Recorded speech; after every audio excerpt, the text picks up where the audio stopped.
आज गणेश जयंतीनिमित्त सर्व सोलापूरकरांना मनापासून शुभेच्छा देतो आणि यावर्षी अतिशय आम्हाला आनंद होत आहे की दरवर्षी आम्ही जे पूजेचं करतो दरवर्षीप्रमाणे यावर्षीसुद्धा आम्ही सर्वांना महाप्रसादाचं आयोजन केलं आहे. पण यावर्षी अतिशय आनंद होता की आम्ही चारही नगरसेवक निवडून येऊन आज आम्ही आरतीला थांबलो. त्याचा खूप आनंद आम्हाला होत आहे आणि आजच मंडळाच्या वतीने सर्व सभासदांच्या वतीने आम्ही एक संकल्प केला आहे की येत्या 8 दिवसात आम्ही गणपतीचं भव्य मंदिर आम्ही इथं ह्या 8 दिवसात आम्ही भूमिपूजन करणार आहे. हे याचासुद्धा आम्हाला अतिशय आनंद होत आहे आणि अतिशय चांगल्या पद्धतीने आम्ही या गणपतीचं मंदिर बांधणार आहे आणि या सर्व आपल्या आप्पा गणपतीच्या सभासदांना सर्व मंडळाच्या कार्यकर्त्यांना याचा श्रेय जातो. आणि यावर्षी आम्ही नगरसेवक म्हणून आम्ही गणपतीच्या आशीर्वादाने आम्ही 4ही नगरसेवक आम्ही निवडून आलो. याचा खूप खूप आम्हाला आनंद होत आहे. एवढं 2 शब्द बोलतो आणि 2 शब्द संपवतो. धन्यवाद. आप्पा गणपती प्रतिष्ठानचा सेक्रेटरी यंदाच्या वर्षी भव्य असं महाप्रसादाचं आयोजन आम्ही मंडळातर्फे केलेलं आहे. प्रतिवर्षी आम्ही करत असतो.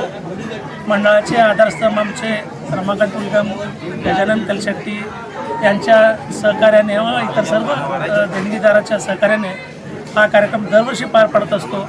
व यंदाच्या वर्षी आमच्या दुधात साखर म्हणजे काय तर आमचे 4ही नगरसेवक इथं निवडून आलेले आहेत आणि 4ही नगरसेवक 5 वर्ष प्रचंड असं विकास कामं करून या भागाला गतवैभव प्राप्त करून देतील असा विश्वास आम्हाला आहे.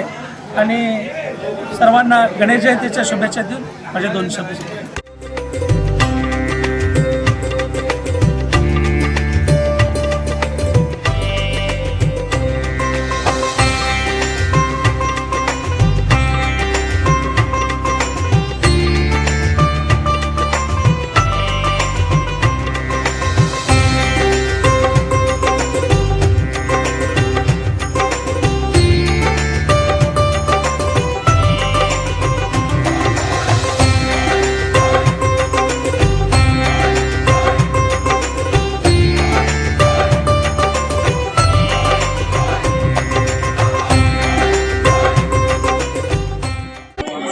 गणेश जयंतीची शुभेच्छा देतो.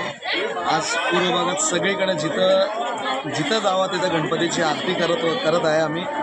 आणि मागच्या वर्षीपेक्षा आजचा दिवस आनंद काय की आम्ही 4ही नगरसेवक या भागातून निवडून आलो. त्याचा खूप आनंद वाटतो. अनेक लाडकी बहिणींचा आशीर्वाद आणि लाडक्या भाऊंचा आशीर्वाद आणि या भागातील सर्व नागरिकांचे मी मनापासून आभार मानतो की आम्हा 4ही नगरसेवकांना प्रचंड मताने या भागातून निवडून दिले. त्यांचं मी मनापासून ऋणी आहे. आणि जिथं जाईल तिथं गणपतीच्या आम्हाला आरतीला बोलवलं. सगळीकडं सगळ्या चौकात आज महाप्रसादसुद्धा वाटप करतात. सर्व गणेश भक्तांना मी मनापासून शुभेच्छा देतो आणि माझे 2 शब्द संपवतो. धन्यवाद.